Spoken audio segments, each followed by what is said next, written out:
जो व्यक्ति अपने आईडी पे 15,000 मिली का बिजनेस करता है दोस्तों, वो बन जाता है ग्लेज़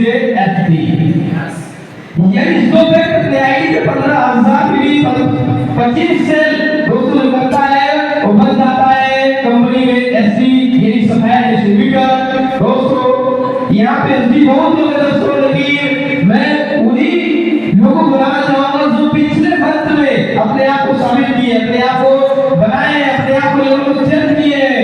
दोस्तों एसडी लोग में जाने के बाद जो इनकम होती है महीने का 17,000, 18,000, 20,000, 25,000, 30,000, उसके मेहनत के अनुसार दोस्तों वो व्यक्ति अपनी अर्निंग कर सकता है। क्या मिलना चाहते हैं?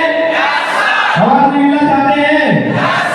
तो मैं सबसे बुलाना चाहूंगा RD plus BC mister Chandresh की टीम। दोस्तों चंद्रेश सर ने इतना प्रमोशन दिला दिया है दोस्तों की स्टेज छोटा पड़ जा रहा है।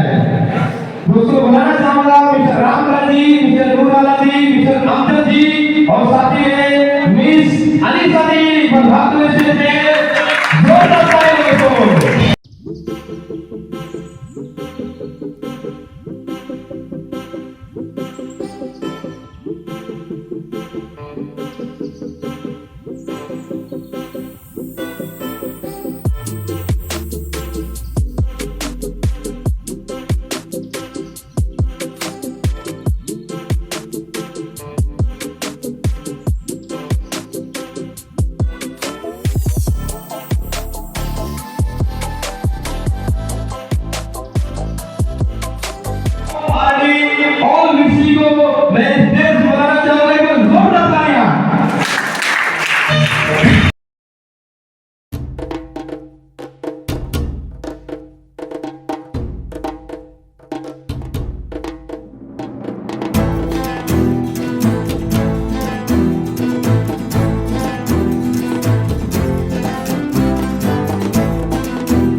सुप्रिया